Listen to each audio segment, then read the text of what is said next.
आज मैं आपको घर में 100% ऑर्गेनिक सोप बेस बनाना सिखाऊंगी, जिसको बनाना बहुत आसान है। इससे आप वाइटिंग सोप, एक्नी सोप, किसी भी तरह का सोप बना के सेल कर सकते हैं। ये 100% ऑर्गेनिक सोप बेस है। इसके अंदर किसी किस्म के केमिकल्स नहीं है। अगर आप घर में बैठ के अपना बिजनेस कर रहे हैं ऑर्गेनिक प्रोडक्ट्स का या करना चाहते हैं, तो ये सोप जो है ये एक बेस्ट चीज़ है, जिसको बनाना भी बहुत आसान है और ये इजीली सेल भी हो जाते हैं। ये 100% ऑर्गेनिक सोप बेस है। बहुत से कोर्सेज करवाए जाते हैं जिनमें सोप बनाना सिखाया जाता है, वाइटिंग, एक्नी, पिगमेंटेशन, एंटी एजिंग, लेकिन सोप बेस बनाना सिखाई नहीं जाती। सोप बेस बनाना बहुत आसान है। अगर आप सोप बेस बाय करते हैं और फिर आप उससे सोप बनाते हैं और सेल करते हैं, वो आपको बहुत एक्सपेंसिव पड़ता है। सोप बेस बनाना बहुत आसान है, बस इसमें थोड़ी सी टेक्निक्स होती हैं, वो इंसान को समझ आ जाए तो फिर सोप बेस बनाना सोप बनाने से ज़्यादा आसान होता है। इसमें कोई अल्कोहल नहीं है। 100% ऑर्गेनिक सोप बेस बनाएंगे। हमने जो जो इंग्रेडिएंट्स लेने हैं वो मैं आपको बता देती हूँ। सबसे पहले वाटर ले लेना है हमने, और जितने भी इंग्रेडिएंट्स हैं और जितनी भी क्वांटिटी में मैं इसके अंदर ऐड करूँगी वो सारे आपको स्क्रीन पे शो हो जाएंगे। आपने उनके नेम लिख लेने हैं और उनकी जितनी भी क्वांटिटी है वो आपने नोट कर लेनी है। सबसे पहले मैं ले रही हूँ वाटर। तो दूसरा इंग्रेडिएंट हमने लेना है सोडियम हाइड्रोक्साइड, इसको कहते हैं, या कास्टिक सोडा भी इसको कहा जाता है। इसको आपने सबसे पहले समझ लेना है, बहुत एहतियात से लेना है। जब आपने इसको ऐड करना है, अपने हाथों को कवर करना है, अपनी आईज़ को कवर करना है, फेस को अपने मास्क से कवर करना है। ये बहुत हार्श होता है। जब हम इसको वाटर के अंदर ऐड करते हैं तो ये रिएक्शन करता है।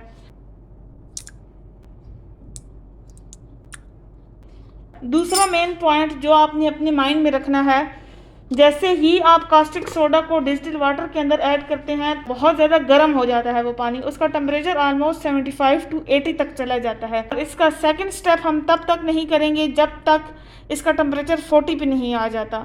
हमने टेम्परेचर मीटर से इसको चेक करना है। हम इसको साइड पे कर लेते हैं। जब भी आपने सोप बनाना है, आपने ये वाला फेस जैसे पहले रेडी करना है, क्योंकि ये बहुत ज़्यादा हॉट हो जाता है और इसको फिर नॉर्मल टेम्परेचर में आने में टाइम लगता है। तब तक आप इसके बाकी इंग्रेडिएंट्स को रेडी कर सकते हैं। अच्छा, अब हमने सेकंड फेज़ रेडी कर लेना है। उसके लिए हमने लेना है सबसे पहले कोकोनट ऑयल। ये है जी हमारा कोकोनट ऑयल।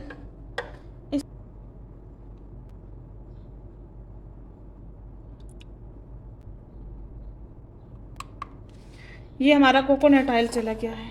अब हमने इसके अंदर स्टेरिक एसिड ऐड करना है। अब तो गर्मियां हैं और ये हमारा जो कोकोनट ऑयल है वो मेल्ट हुआ हुआ है, लेकिन जब आप सर्दियों में इसको बनाएं तो आपने कोकोनट ऑयल को पहले मेल्ट करना है, देन उसके अंदर स्टेरिक एसिड ऐड करना है। ये है हमारे पास स्टेरिक एसिड।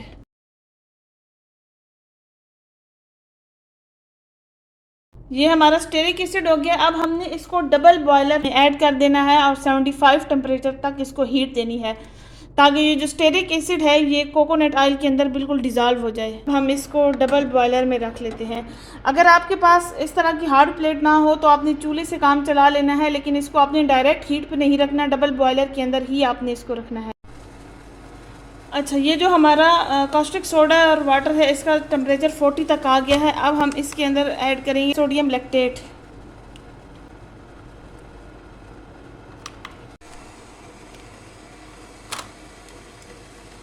अच्छा, इसका टेम्परेचर मैंने चेक कर लिया, इसका टेम्परेचर 70 हो गया है। ये कोकोनट ऑयल जो हमने डबल बॉयलर में रखा था। अब हम इसके अंदर जो हमने अपना कास्टिक सोडा लिया था उसको मिक्स कर लेते हैं। इसको आपने जब ऐड करना है तो इसको आपने यूँ मुसलसल हिलाते रहना है। जैसे ही आप इसको इसके अंदर ऐड करेंगे ये अगेन एक थिक सा पेस्ट बन जाएगा। ये देखिए। अब हमने इसको दोबारा डबल बॉयलर पर रखना है जब तक ये मेल्ट ना हो जाए, और टेम्परेचर साथ साथ चेक करना है। 75 टेम्परेचर तक हमने इसको हीट देनी है। हम इसको अच्छा, ये मेरी सोप बेस जो है वो ऑलमोस्ट मेल्ट हो गई। मैंने बर्तन छोटा लिया था तो मेरी जो है वो सोप बेस गिर गई है। ये बस हल्का सा रहता है, आपने बर्तन बड़ा लेना है। अच्छा, ये सोप बेस हमारी मेल्ट हो गई है। जैसे मैंने आपको बताया कि मैंने बर्तन छोटा लिया था, तो आपने बर्तन छोटा नहीं लेना, आपने बर्तन का साइज़ थोड़ा सा बड़ा लेना है, ताकि आपकी जो सोप बेस है वो गिरे ना। अब हमने इसके अंदर ऐड करना है ग्लिसरीन और प्रोपिलीन ग्लाइकोल। इसका मैंने वेट करके रख लिया था। अब हम इसको ऐड कर लेते हैं। उसके साथ साथ हम इसको मिक्स करते रहेंगे। अच्छा, आप जितनी ज़्यादा चाहते हैं कि आपकी सोप बेस ट्रांसपेरेंट हो, आप उतना ज़्यादा उसके अंदर जो है वो प्रोपिलीन ग्लाइकोल ऐड कर सकते हैं, लेकिन बहुत ज़्यादा आपने प्रोपिलीन ग्लाइकोल ऐड नहीं करना। आपका सोप फिर मेल्ट हो सकता है। और गर्मियों में आपने ग्लिसरीन की क्वांटिटी थोड़ी सी कम रखनी है, क्योंकि आपके फेस पे स्वेटिंग हो सकती है इसको यूज़ करने से। अब हमारा लास्ट इंग्रेडिएंट इसके अंदर जाएगा, वो है सोर्बिटोल।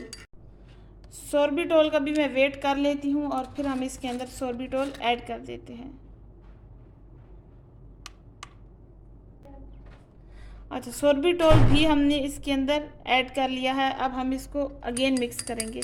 अच्छा, अगेन आपने इसको मिक्स करके जो डबल बॉयलर वाला पानी था ना, आपने थोड़ी देर के लिए इसको उसके अंदर रखना है हीट ऑफ करके, ताकि आपका जो है वो अच्छी सी चीज़ें मिक्स हो जाएं।